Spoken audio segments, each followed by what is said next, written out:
So what is Demon actually like as a film? Well, for a start, it is incredibly low budget. That said, it's a fantastic achievement in terms of the actual work of Mark Duffield. The guy's a genius.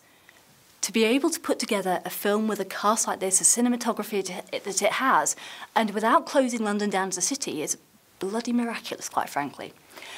What we see here, for example, the strength of the two main leads. We have, obviously, Andrew Mullen as Lorcan and Claire Langford as Amy. They're both incredibly strong. Claire has a sense of not taking any aggravation from anybody. That said, she never feels like a kick-ass feminist type, because quite frankly that would just be wrong for the period. It would feel too much. Instead, she has a quiet intensity and sensitivity to her that means that you can completely believe it when she allows herself to be drawn into this relationship with Lorcan. She makes a formal choice. Similarly, with Lorcan, what we see with him is this idea of somebody who seems, he's very much aware of his own class status and what should be expected of him, and he's very capable of holding himself up in that respect. At the same time, however, there's this wonderful vulnerability about him. He's willing to give himself, both to her and to whatever he will eventually become, even though there are scenes where we see him in physical pain. And the guy actually manages to look like he means it. It's very impressive. It's particularly the case when we think of some of the prosthetics, although they're good for the budget, are perhaps not as good as they otherwise may have been, but then again, he still moves past that, and he actually allows himself, because of the way he can still function through that, to give it an incredible charm that you wouldn't get in a Hollywood film. You can tell he really believes in this character and he can believe in this love story.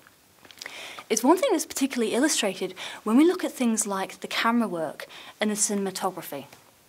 There are, for example, lovely sections where we will see them together silhouetted out, very, very dark romance, and yet that can bleed out into images of lighting over London, this city where anything is possible, this city that is essentially God-blessed, and yet we see the landscape in which our love has to function.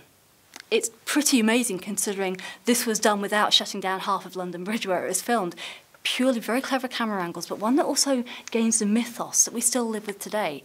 For example, if you look in various parts of some of the B-roll, as it were, you see the amazing London dragons that are still there today if you go around and have a look. The protectors of the city, of the financial centre. We still have trust in these myths and beliefs to the extent they're still very much a landmark. And in that sense, it shows us how the myths that we project onto these beings are still within our psyche today. It's an old story, but it's still very, very modern as a result. Luckily enough, they're actually helped by a very good supporting cast. This is particularly the case with, say, the character of Professor Darkwood. He manages to have an absolute scream.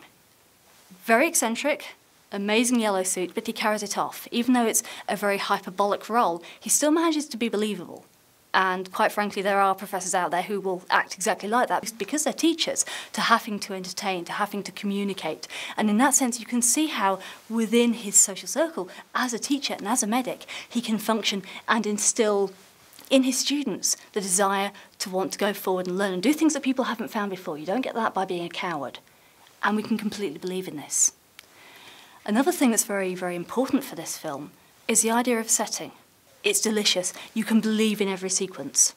We can understand why these people live and work in the way they do, because it's not pretty, it's not glamorous. There is blood around. There are people who are perhaps not as sane as they potentially could be, and as a result of not being as sane as they potentially could be, are perhaps rather dangerous. We can believe this. We can believe the interactions that we see on the stairwell, because this is how the place would work. As much as that, we see the interactions around London. The locations here have been very, very well chosen. We get the idea of a gritty, grimy life, where you do get wide boys' chances. You do also get the occasional prostitute. And as a result, this heady mix of sex and work really comes off. It's also very important in terms of the editing. Even though it takes place over a relatively short period of time, we still get the sense of progression, literally from seeing the lights go from day to night and seeing how different shadows are cast in the room at various different times. There's also a heck of a lot of importance placed on the idea of props. it's a fully functioning place, even though shot on a scale it was all done with incredibly clever trickery.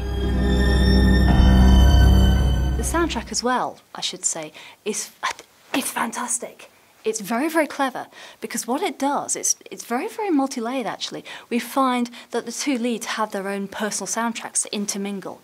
And what happens as well, it's something that people unfortunately have gotten out of the habit of noticing really these days, but it's very complex because as the story rolls on, and we get this idea of character development, the soundtrack begins to roll and we have an ongoing motif that actually develops into a sense that you can get the emotional moods of the two characters, but at the same time, we also have the kind of common horror tropes there as well. For example, when things get a bit dicey, we go up a slight semitone.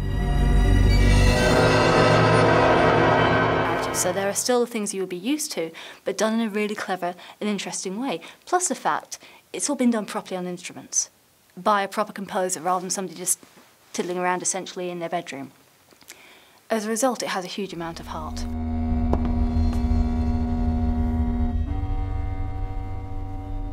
What are you? The story is great. You have a mixture of genres, which basically means that you start off thinking, okay, it's going to be a horror film. Then it changes. And rather than being disrupting in terms of tone, it actually means you get far more involved with the characters, you can believe in them. And it has parts of different mythos, different narratives, that mean that we're actually allowed to take that journey with them. We kind of half know what to expect, but not completely, and as a result, we always feel as though we can keep up with the story, but not in a way that ever gets dull. It has a lovely pacing to it. And the nice thing about that, particularly when we consider all the twists and turns that happen, is that when you get to the end, essentially you get your money shot. It never just feels like it's just been rattled together like a lot of films do. There's a love in this film. And a genuine, honest thinking through in terms of the script, in terms of some of the myths and legends and indeed religious beliefs it's based on. Realistically, you could just think of this film as a horror. And I'm sure most people come to it, but it's one of these lovely films that will actually appeal to far more people than that. You can read it in so many different ways and experience it like that as well. To be honest with you, by the end of it, I was reading it very much personally as an adventure, a fantasy adventure, whereby they gain that self-discovery. It's not just about blood, although blood's certainly there, and it does get quite gory in places, but it's done in a very tasteful way. As a result, this is very much a film you could either enjoy purely as fun, or as an adult film to think about. It is a demonic beast that will destroy us if we don't destroy it. We must drive it out into the sunlight and watch it bleed to death. It's a wonderful story that has so much far more than you'd get in most normal horror films. Seriously, guys, it's great. And it's actually very, very difficult to criticise because it's honest. It's based on proper research and a bloody good story.